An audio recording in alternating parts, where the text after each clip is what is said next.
Oui, donc ça fait maintenant presque 10 ans que je suis à Besançon pour le Travail du Feu, donc le foyer évangélique universitaire, qui existait déjà depuis maintenant 12 ans. Et le but du ministère du Feu, c'est d'être une interface entre les campus et les églises. Plusieurs églises de la région, dont la vôtre, est partenaire de ce travail. Et l'idée, c'est de pouvoir atteindre les étudiants avec l'Évangile, les accompagner dans la découverte de la foi, le commencement de la foi, et les accompagner jusqu'à l'intégration dans une église locale. C'est aussi un lieu où se retrouvent les étudiants chrétiens qui viennent de la région, qui n'ont pas le temps de forcément rentrer dans leur ville en semaine pour avoir une vie d'église en semaine. Donc ça leur permet d'avoir aussi une imitation de vie d'église. Alors ce n'est pas une vie d'église parce que c'est contre étudiants, mais quand même ça leur permet de ne pas se retrouver seuls pendant la semaine. Comme vous, comme les églises, on a été frappés par la crise du Covid. L'an dernier en particulier, c'était terrible parce que beaucoup d'activités avec les étudiants se font le soir, et vous saviez qu'il y a eu le couvre-feu pendant presque toute l'année. Ça a beaucoup limité notre action, et on a vu qu'on a été limité dans ce qu'on pouvait faire pour atteindre à l'extérieur, et on a été limité aussi dans ce que les étudiants pouvaient se rencontrer, parce qu'après avoir passé la journée sur des vidéoconférences pour des cours, c'était dur pour eux de venir à des vidéoconférences pour des études bibliques le soir. Mais grâce à Dieu, cette rentrée a eu une toute autre forme. Un nouveau groupe s'est constitué. Je dis nouveau parce que beaucoup d'étudiants, pendant la crise, ont fini leurs études, sont partis. Et il y a des nouveaux qui ont commencé leurs études ou qui sont arrivés à Besançon cette année. Donc c'est un peu comme s'il avait fallu redémarrer, plus ou moins, pas tout à fait à zéro, mais à deux, si vous voulez. Et donc ce premier trimestre, ça a été un trimestre où les étudiants chrétiens se rassemblaient, et puis ils étaient là à essayer de comprendre ce qui se passait, à quoi ça servait. Ils recevaient des choses, ils étaient pour la plupart pas très acteurs. Et puis là, on voit que ça commence à changer. Vous pouvez prier pour plusieurs étudiants qui sont en découverte de la foi. Il y a un jeune homme qui s'appelle Jonathan, qui a été invité par une étudiante chrétienne que beaucoup ici connaissent, je pense, Anna. Il a envie d'avancer avec le Seigneur, alors priez pour lui. Vous pouvez aussi prier pour d'autres étudiants. Sébastien, qui est venu suite à avoir reçu un tract pour inviter pour le feu. Il est curieux, et je pense qu'il a été très surpris de ce qu'il a vu. Et il montre des signes et d'être intéressé par notre foi et d'être plutôt positif par rapport à Jésus. Je ne pense pas qu'on puisse dire qu'il soit converti encore, mais priez pour lui. Priez aussi pour Rebecca, qui a connu l'Église quand elle était petite, mais je crois pas, de manière pas très régulière, plutôt dans le Jura. Et elle vient un peu, elle vient pas, ça dépend des moments. Prie que vraiment, je crois qu'elle a vraiment besoin d'un contact avec des chrétiens, mais d'avoir des amis vraiment avec qui elle se sente bien et qui l'aident à aller de l'avant. Voilà, je vous donne 3 prénoms comme ça. Vous savez pour qui prier. Juste un dernier sujet de prière. Vous savez qu'on se réunit dans un café depuis plusieurs années. On a peut-être une piste pour reprendre un local, un commerce qui s'arrête, qui pourrait nous laisser la place. Ce n'est pas tout à fait sûr. On ne sait pas si, en tant qu'association, on aurait le droit de reprendre un commerce. On est en train de se renseigner.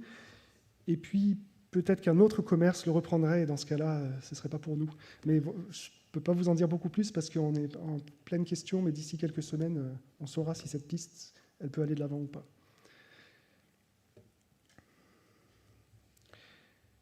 Alors,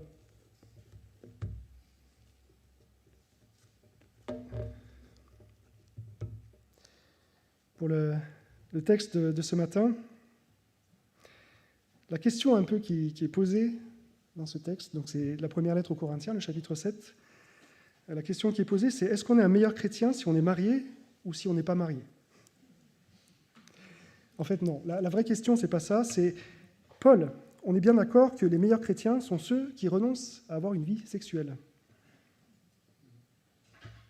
C'est une question simple, hein. Apparemment, c'est la question que les Corinthiens ont posée à Paul.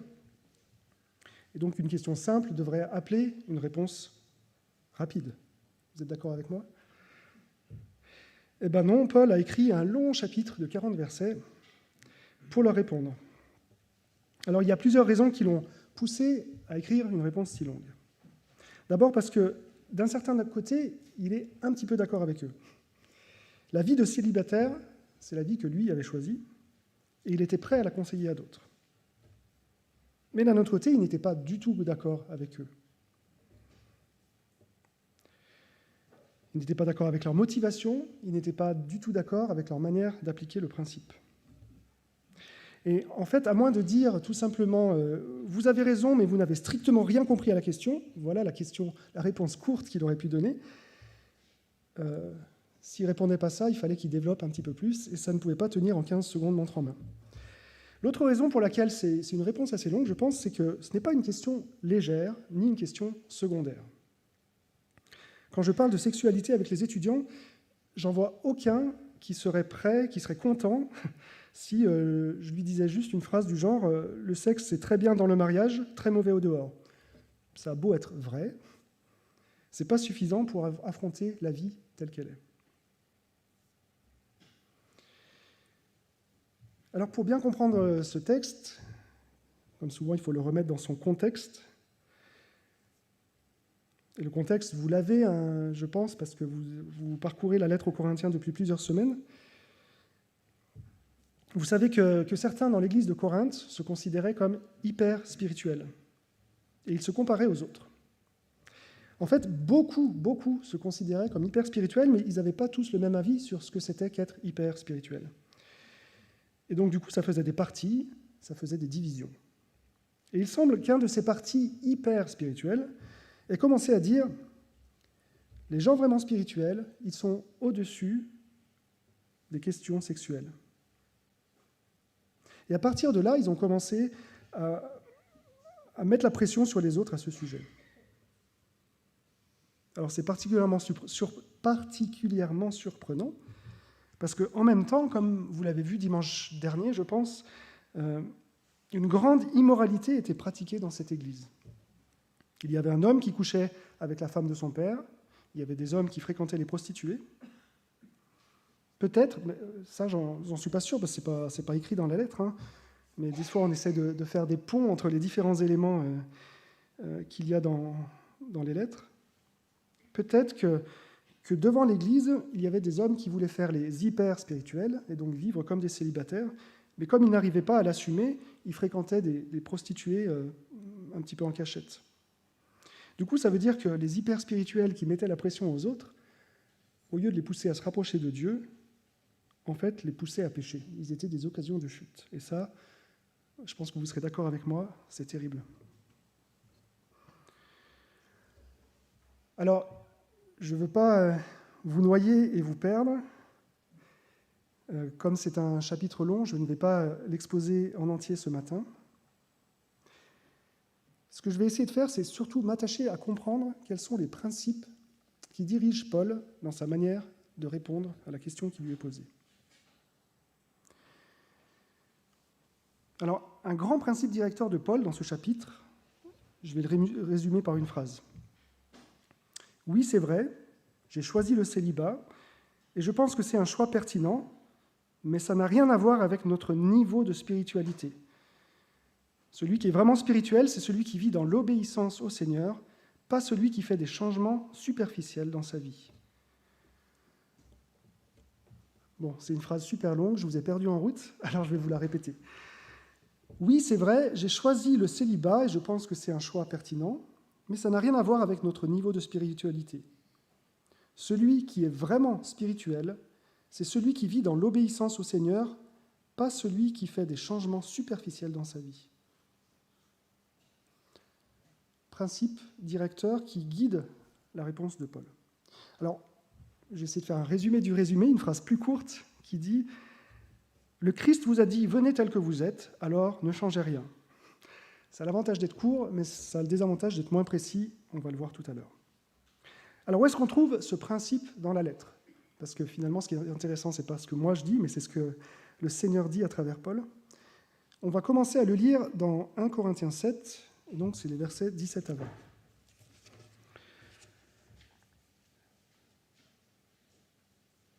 Donc, je lis les versets 17 jusqu'à 20. Seulement, que chacun marche selon la part que le Seigneur lui a faite, selon l'appel qu'il a reçu de Dieu. C'est ainsi que je l'ordonne dans toutes les églises. Quelqu'un a-t-il été appelé étant circoncis, qu'il demeure circoncis. Quelqu'un a-t-il été appelé étant incirconcis, qu'il ne se fasse pas circoncire. La circoncision n'est rien, et l'incirconcision n'est rien. Mais c'est l'observation des commandements de Dieu qui compte. Que chacun demeure dans l'état où il était lorsqu'il a été appelé. Je m'arrête ici pour le moment. Alors on est bien d'accord que la question abordée par Paul n'a rien à voir avec le sujet qui nous occupe ce matin et qui occupait les Corinthiens.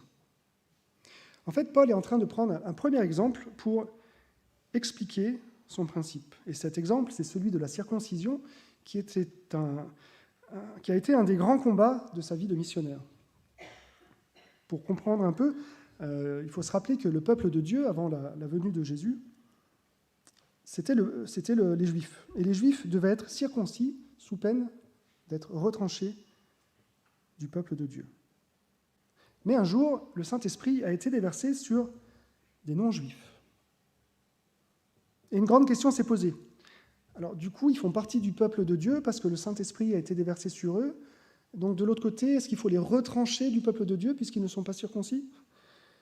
Et la réponse de Paul, pas que de Paul, mais de Paul en particulier, avait été claire.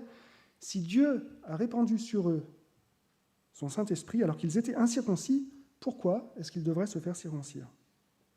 Tout ce qu'on attend d'eux, c'est qu'ils vivent une vie dirigée par le Saint-Esprit qu'ils ont reçu, c'est-à-dire qu'ils vivent une vie de foi au Seigneur et d'obéissance à Dieu. Donc, ils n'ont pas besoin de changer spécialement pour être acceptés par Dieu. Ensuite, Paul il continue avec un autre exemple, et je vais lire ça au verset 21 jusqu'à 24. « As-tu été appelé en étant esclave ? Ne t'en inquiète pas. Mais si tu peux devenir libre, profites-en plutôt. Car l'esclave qui a été appelé dans le Seigneur est un affranchi du Seigneur. De même, l'homme libre qui a été appelé est un esclave de Christ. Vous avez été rachetés à un grand prix. Ne devenez pas esclaves des hommes. Que chacun, frère, demeure devant Dieu dans l'état où il était lorsqu'il a été appelé. » C'est toujours la même idée, mais appliquée à une autre question et traitée un petit peu différemment. L'idée centrale, c'est esclave ou libre, celui qui est appelé par le Seigneur est appelé par le Seigneur. Sa condition sociale n'y change rien. Donc, il n'a pas besoin d'essayer d'être autre chose que ce qu'il est. Un esclave ou un homme libre. Autrement dit, tu peux plaire à Dieu, quelle que soit ta condition sociale. Toutes les situations sont des situations favorables à mener une vie qui honore Dieu. D'ailleurs, si l'esclave est affranchi, comme Paul examine cette possibilité dans ce texte, si l'esclave est affranchi, eh bien, qu'il reçoive son affranchissement comme une occasion d'honorer le Seigneur dans une nouvelle situation. Rien ne change dans sa situation devant Dieu.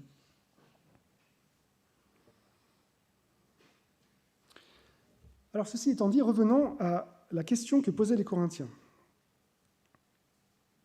Les hyperspirituels, à cet endroit-là, voulaient inciter les chrétiens à bannir les relations sexuelles. Et ils voulaient le faire même pour les personnes mariées. Et même, on a l'impression d'après les réponses de Paul, que ces gens voulaient inciter les époux à se séparer. Et en particulier, si dans un couple, il y avait un chrétien et un non-chrétien, ils voulaient vraiment que les gens se séparent pour éviter l'impureté d'avoir un non-croyant et un croyant qui se mélangent. Et donc la réponse de Paul est simple, c'est « ne changez rien ». La situation où vous êtes est celle dans laquelle Dieu vous demande d'honorer le Seigneur. Alors, ce n'est pas un ne changez rien rigide, il ne faudrait pas se dire, une fois que j'ai dit ne changez rien, j'ai tout compris. Pour développer un peu, on pourrait dire que Paul dit, vous n'avez pas besoin de changer votre statut pour honorer Dieu. Bien sûr, ne divorcez pas. Mais aussi, si vous êtes célibataire, vous n'avez pas besoin de vous marier pour honorer Dieu. Ça va dans les deux sens. Mais mariez-vous si vous voulez, en fait.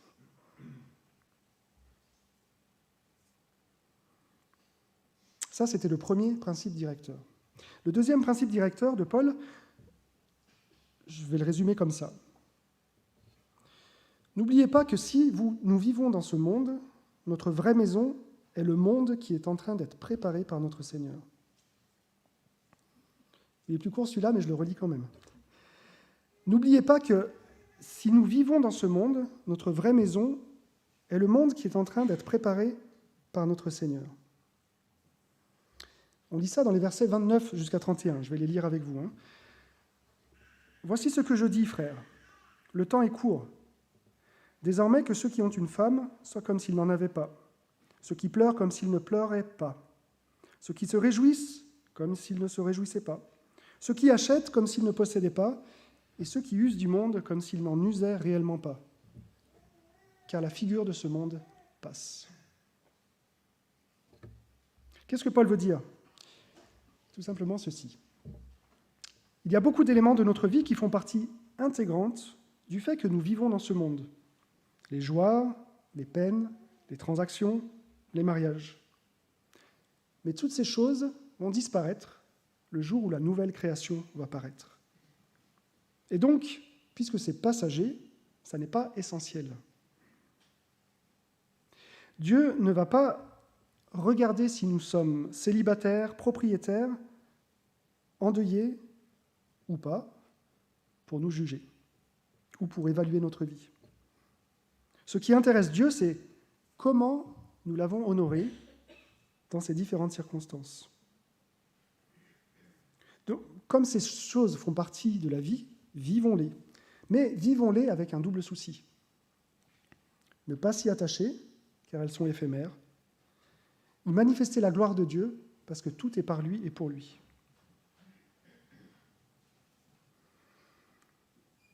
Pourquoi est-ce que Paul introduit ce deuxième principe directeur ?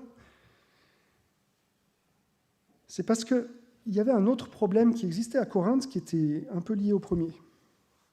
Vous avez probablement dans vos Bibles, au verset 25, des phrases du genre « pour ce qui concerne les personnes non mariées » ou alors « pour ce qui concerne les vierges ». Et en fait, à cet endroit-là, de qui parle Paul ? C'est un peu une question compliquée. Et c'est un sujet de discussion parmi des personnes beaucoup plus intelligentes que moi qui creusent les textes. Et en lisant des études sur le sujet, l'hypothèse qui m'a la plus convaincue, c'est que la question qui est là, c'est la question des personnes qui sont fiancées. Et c'est des personnes fiancées qui ne savent plus quoi faire. Est-ce qu'elles doivent se marier, comme elles ont prévu de le faire, puisqu'elles sont fiancées ? Ou alors, est-ce qu'elles doivent suivre les hyper spirituels qui leur disent de renoncer au mariage ? Apparemment, les hyper spirituels leur disaient même « si tu te maries, tu pèches ». Et face à ce problème, Paul reste fidèle à lui-même. Il continue à dire « ne fondez pas sur votre statut l'idée que vous pouvez plaire à Dieu ou pas. Ne changez rien, vous pouvez plaire à Dieu tel que vous êtes. Marié ou pas, tu peux honorer Dieu. » Et ensuite, il donne son avis personnel. C'est bien de ne pas se marier. Mais il explique pourquoi. Ce n'est pas parce qu'on pécherait en se mariant. Il dit, c'est à cause des circonstances de détresse que vous traversez en ce moment. Et là, à nouveau, on est embêté parce qu'on ne sait pas de quelles circonstances de détresse il est en train de parler. La lettre ne semble pas indiquer que les Corinthiens étaient spécialement persécutés à ce moment-là. Bon, en tout cas, ce qui est clair, c'est que Paul trouve que dans ces fameuses détresses, c'est mieux de ne pas être marié. Pourquoi ? Peut-être parce que quand on est marié et qu'on traverse la détresse, on trouve d'autant plus difficile de voir son conjoint souffrir. Mais c'est pas, il ne l'explique pas, alors je peux qu'imaginer. Bref, il leur dit, oui, effectivement, si vous hésitez à vous marier, considérez sérieusement l'idée de ne pas vous marier, parce que ça peut vous éviter bien des problèmes. Mais Paul tempère son propos. Et ça, c'est le fameux verset 28 qui dit « Si tu te maries, tu ne pèches pas ». Et c'est terrible parce que si on le lit un peu de travers, on arrive à une fausse conclusion. On pourrait le lire en se disant, Paul est un peu résigné en disant, si vraiment tu te maries, si vraiment tu n'arrives pas à faire autrement, vas-y, marie-toi, c'est pas un péché après tout. Mais bon. Sauf que Paul ne le dit pas comme ça. Parce que si on le comprend comme ça, on va complètement à l'opposé de toute l'idée qui est dans tout ce chapitre, qui est de dire que non, ce n'est pas plus spirituel de ne pas se marier. En fait, quand il précise « tu ne pèches pas », ce n'est pas de la résignation, c'est juste une vérité, un fait qu'il affirme. Pour répondre aux hyper-spirituels qui probablement disaient « si tu te maries, tu pèches ». Alors vous qui êtes fiancés, peut-être qu'il y en a ce matin, considérez l'idée de ne pas vous marier, parce qu'il n'y a pas besoin de sentir une pression de se marier, parce que tout le monde le fait. Il y a des avantages au célibat, Paul le dit.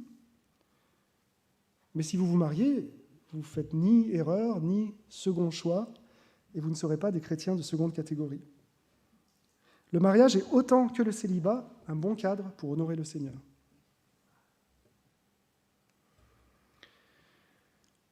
Donc, nos fiancés étaient désorientés, et probablement, cette question les inquiétait. Ils désiraient vraiment se marier, ce qui est juste, mais ils craignaient de pécher contre Dieu en ne se mariant pas, ce qui n'est pas juste. Et Paul place tout ça dans un cadre plus large. Et ce cadre, c'est la pensée que ce monde est en train de passer. Il est en train de leur dire, ne perds pas ton temps à te poser la question pendant des heures et à te tourmenter pour ou contre le mariage. Alors bien sûr, ce n'est pas une décision qui se prend à la légère, on est d'accord, mais finalement, tu ne seras marié que pour le reste de ta vie. Le reste de ta vie, c'est-à-dire l'éternité, tu le passeras à servir Dieu non marié, puisque Jésus nous dit ailleurs que dans l'autre monde, il n'y aura plus de mariage.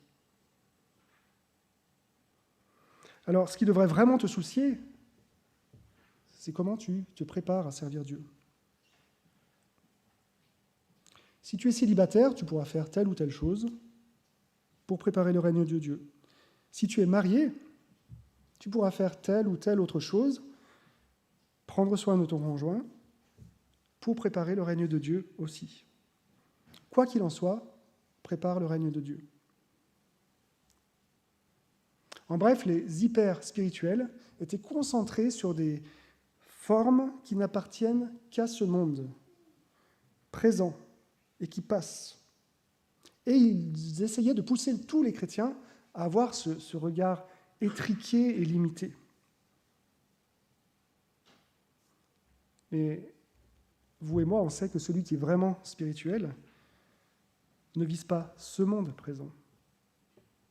Il cherche à utiliser le maximum des potentialités que ce monde offre pour bâtir le prochain monde. Voilà celui qui est spirituel.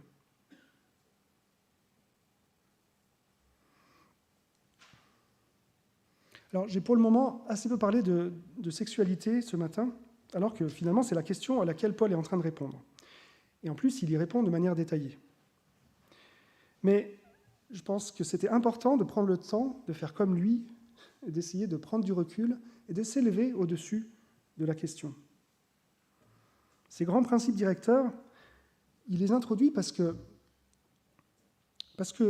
la sexualité ne se limite pas, comme le disait Pascal tout à l'heure, à des barbelés et à des réglementations, même s'il y a des réglementations, on est d'accord. La question de la sexualité s'intègre de manière beaucoup plus large à la compréhension de ce que c'est vivre pour Dieu, la compréhension du caractère éphémère de notre vie sur terre et de ce qui y est attaché, comme le fait que nous sommes des êtres sexués. Dans la nouvelle création, Jésus nous dit qu'il n'y aura plus de mariage, je vous le rappelle encore. Mais pour l'instant, on est sur la terre. Et sur la terre, on a la possibilité de se marier ou de rester célibataire. Alors, regardons ce que Paul dit de ces deux situations au début du chapitre. Donc, je prends juste le verset 1 pour le moment. « Passons à ce que vous m'avez écrit. Il est bon pour l'homme de ne pas toucher de femme. » En gros, ça, c'est la question, la suggestion que les Corinthiens ont, et ils demandent confirmation à Paul en quelque sorte. Et si vous lisez la réponse de Paul, et ça jusqu'au verset 16, on voit qu'il s'adresse à différentes sortes de personnes, et tous, ou presque tous, sont mariés. Donc ça veut dire que c'est vraiment clair que les hyperspirituels préconisaient l'abstinence sexuelle, y compris à l'intérieur du mariage. Et comme je vous l'ai dit, les réponses de Paul semblent même suggérer que les hyperspirituels cherchaient à séparer les époux pour être sûrs qu'ils vivent l'abstinence. Et Paul va répondre différentes choses selon les différentes situations, mais sur le fond, sa réponse sera toujours la même.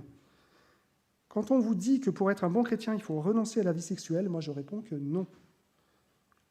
Il faut que vous continuiez votre vie comme avant. Alors Paul commence avec les personnes mariées en général, les versets 2 à 4 que je vais lire. Cependant, en raison de l'immoralité si répandue, il vaut mieux que chaque homme ait sa femme et que chaque femme ait son mari. Le mari doit remplir son devoir d'époux envers sa femme, et la femme de même doit remplir son devoir d'épouse envers son mari. La femme ne peut pas faire ce qu'elle veut de son propre corps, son corps est à son mari. De même, le mari ne peut pas faire ce qu'il veut de son propre corps, son corps est à sa femme. C'est un peu comme si Paul commençait par dire « Non mais, vous n'êtes pas sérieux les amis là. L'immoralité est en train de ravager votre Église, et vous vous permettez de rajouter des difficultés supplémentaires aux chrétiens, en voulant même inciter les époux à avoir un mariage sans intimité physique. Au contraire, le mariage implique l'intimité physique. Aucun mari hyper spirituel n'a le droit d'abandonner sa femme sur ce plan-là. Et aucune femme hyper spirituelle n'a le droit d'abandonner son mari sur ce plan-là. Alors Paul permet quand même une exception, parce que, comme on le dit depuis tout à l'heure, Paul n'est pas hyper rigide sur ces questions, mais quand même, il limite strictement l'exception, c'est les versets 5 et 6. Ne vous privez pas l'un de l'autre si ce n'est... Je vais le lire mieux. Ne vous privez pas l'un de l'autre, si ce n'est momentanément d'un commun accord, afin d'avoir du temps pour la prière. Puis, retournez ensemble, de peur que Satan ne vous tente par votre incontinence. Je dis cela comme une concession, non comme un ordre. C'est intéressant, Paul autorise le jeûne de vie sexuelle sous certaines conditions. Mais il ne donne à personne le droit de l'imposer à qui que ce soit. Ni à des chrétiens influents sur un couple, ni les époux l'un envers l'autre. Et comme il sait que l'immoralité fait rage dans cette Église, il leur rappelle qu'il ferait bien de ne pas s'exposer à la tentation en prolongeant trop l'expérience. Et ceci étant dit, Paul se permet de dire un mot sur son célibat à lui, et ça c'est le verset 7. En réalité, je préférerais que tout le monde soit célibataire comme moi, mais chacun a le don particulier que Dieu lui a accordé. L'un ce don-ci, l'autre ce don-là. Qu'est-ce que Paul est en train de dire ? Il dit « Oui, je pense que mon propre célibat est une bonne chose. Et oui, je pense que le célibat a des avantages dont d'autres pourraient bénéficier. Mais vous remarquez bien que dans sa phrase, il est loin de l'imposer à qui que ce soit. Il n'est pas non plus en train de se placer comme supérieur, comme s'il était plus spirituel parce qu'il est célibataire. En fait, la clé, c'est qu'il parle en termes de don de Dieu à cet endroit-là. Son célibat est un don que Dieu lui fait, ou sa manière de vivre le célibat peut-être. À nouveau, ce n'est pas hyper clair ce qu'il veut dire. Est-ce que c'est à mettre en rapport avec les dons spirituels dont il va parler quelques chapitres plus loin, vous savez, les dons de guérison, dons de prophétie, dons de langue, etc. Bon, c'est peut-être pas une question très intéressante, hein. En tout cas, ce qui est assez clair, c'est que Dieu lui fait la grâce de vivre son célibat de manière apaisée. Et en particulier, puisque c'est le sujet, de manière apaisée sur le plan sexuel.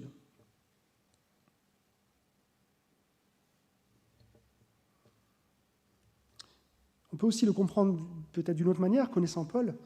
On sait que Paul a appris à vivre dans toute sa vie le contentement. Il dit dans un autre passage, dans Philippiens, qu'il sait vivre content, qu'il soit dans l'abondance ou dans la disette, par exemple. Et très probablement, il a appris à vivre content aussi, quelle que soit sa situation matrimoniale. C'est-à-dire qu'il a appris à être content de son célibat. Dieu m'a donné cette situation, je suis content des dons de Dieu. Alors comment est-ce qu'il vit sa vie sexuelle dans ce contexte-là ? Il n'explique pas vraiment, il n'explique pas s'il avait des faibles aspirations à ce niveau-là, ce qui est tout à fait possible, ou il n'explique pas si, par la grâce de Dieu, il avait une facilité à les surmonter. En fait, ça ne regarde probablement ni les Corinthiens ni nous, mais Paul reconnaît que c'est une grâce de Dieu en tout cas, et que cette grâce, Dieu peut la faire à d'autres, mais qu'il ne la fait pas à tout le monde. Bref, il reconnaît qu'il n'est pas donné à tous les humains de vivre le célibat relativement facilement. Pourquoi Paul passe autant de temps à parler de lui-même ? Peut-être parce que la question des Corinthiens l'impliquait, lui. Peut-être que la question des Corinthiens, c'était un truc du genre « Paul, toi qui es célibataire, tu seras d'accord avec nous pour dire qu'il faut dire aux chrétiens que leur progrès spirituel passe par l'abandon des relations sexuelles, n'est-ce pas ?» Et Paul répond « Non, je ne suis pas d'accord avec vous. Le progrès spirituel dépend de l'obéissance à Dieu, et non des contraintes imposées par des personnes qui se prétendent plus spirituelles que les autres. » Alors, pour les autres situations auxquelles Paul répond, je vais vous laisser les lire par vous-même, pour voir comment il applique ces différents principes dans chaque cas.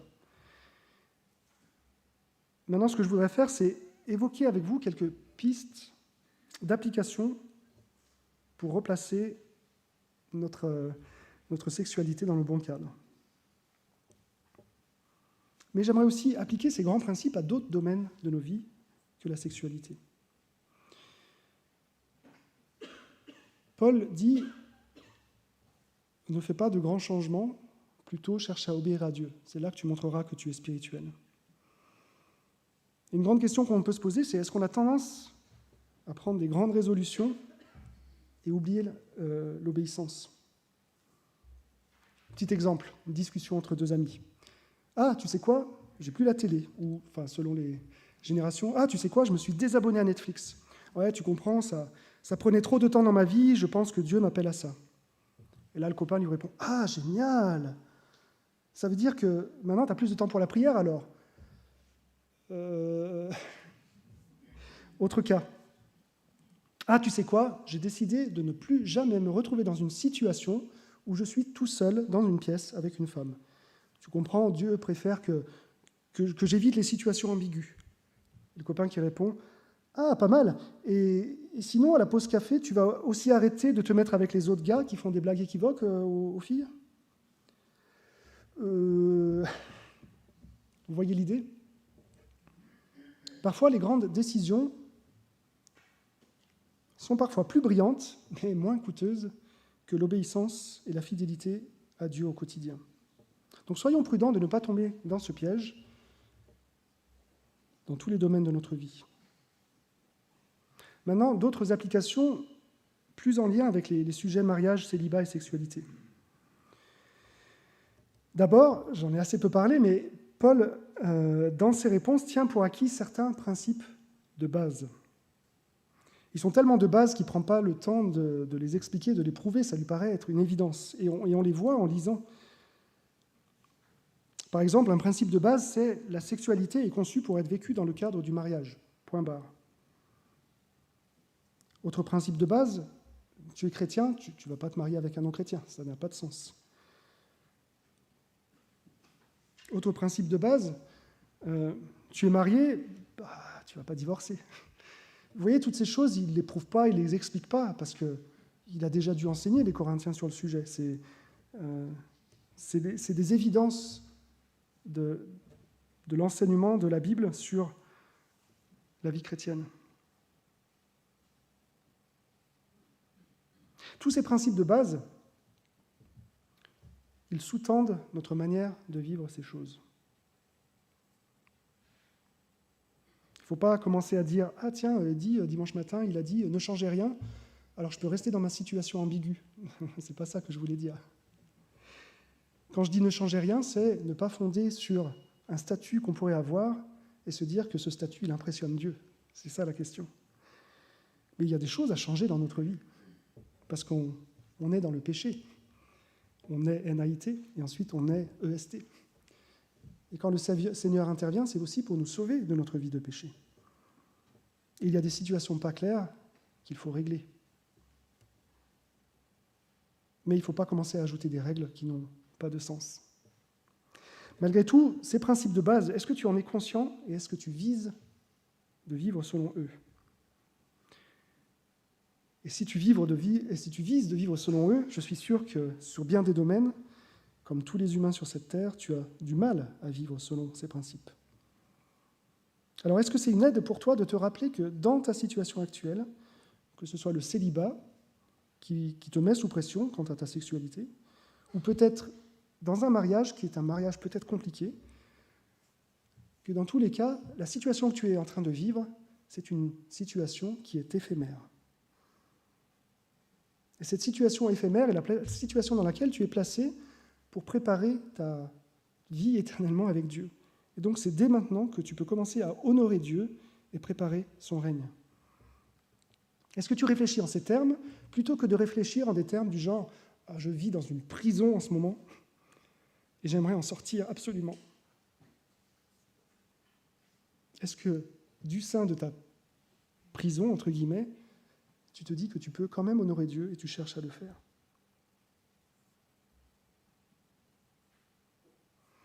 Un autre principe de base. Paul tient pour acquis que le mariage est une alliance qui ne peut pas être dissoute par les hommes. Est-ce que ça te paraît excessif ? À nouveau, pense que le mariage est une image éphémère de la relation éternelle que Dieu veut établir avec nous, son peuple. Donc, est-ce que tu cherches dans ton mariage à démontrer l'amour éternel de Dieu pour nous, en veillant sur la durabilité de ton mariage ? Ou, si tu n'es pas marié, en encourageant tes proches mariés à entretenir leur mariage. Un des autres principes qu'explique Paul. Dieu ne juge pas qu'un chrétien est supérieur en fonction de son célibat ou de son mariage. Et toi, comment est-ce que tu regardes les gens mariés ? Comment est-ce que tu regardes les gens célibataires ? Est-ce que tu estimes certains plus importants que les autres ? Et en Église, est-ce que l'Église honore les célibataires ? Est-ce que l'Église honore les personnes mariées ? Est-ce que l'Église honore les personnes veuves ? Parce qu'il en est question aussi dans 1 Corinthiens 7, même si je n'en ai pas parlé.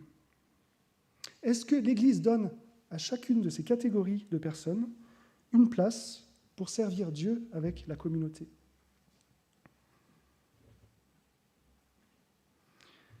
J'ai une dernière question d'application, et celle-là, elle est pour les parents. Paul parle de manière très équilibrée dans ce texte sur la sexualité. Il la place dans son contexte théologique. Il la place en relation avec l'expérience humaine.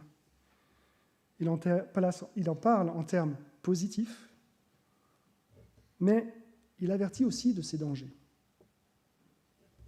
Est-ce qu'en tant que parents, on sait enseigner nos enfants avec un tel équilibre ? Croyez-moi, c'est essentiel. Parce que le monde dans lequel on vit ne va pas se priver d'enseigner nos enfants sur ce sujet, mais pas d'une manière aussi équilibrée, croyez-moi. Mais tant que notre parole, à nous, parents, a plus de poids que celle des copains ou d'Internet, ou des associations militantes qui vont peut-être s'introduire dans les écoles. Profitons-en et parlons à nos enfants. Je vais m'arrêter là pour ce matin et je vous invite à la prière.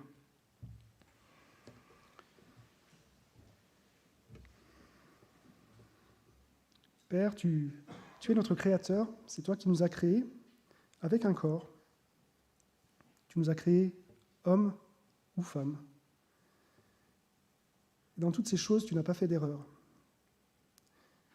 C'est toi qui as créé le mariage, qui l'as voulu, qui l'a vu comme une bonne chose. Mais c'est toi qui honores chaque personne, qu'elle soit mariée ou non.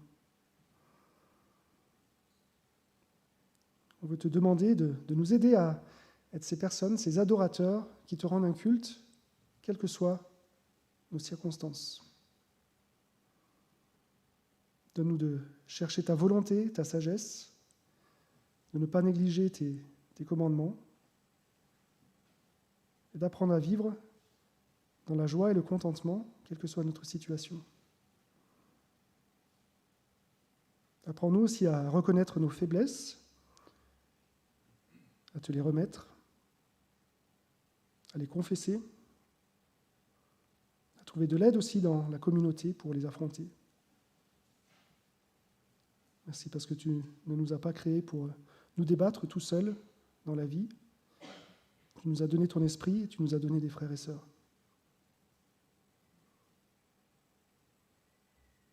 Merci aussi parce que ce monde n'est pas tout. Tu vas revenir, tu vas nous prendre avec toi. Et les difficultés que nous vivons maintenant sont toutes passagères, aussi profondes qu'elles puissent être. Elles s'arrêteront un jour. Aide-nous à garder cette vision sur ce jour glorieux où tous les combats que nous aurons menés avec nos chutes et nos relèvements arriveront à leur terme et nous pourrons te rendre gloire en voyant que ce chemin par lequel tu nous as fait passer est un chemin où tu t'es glorifié et où tu nous as fait du bien. Loué sois-tu. Amen.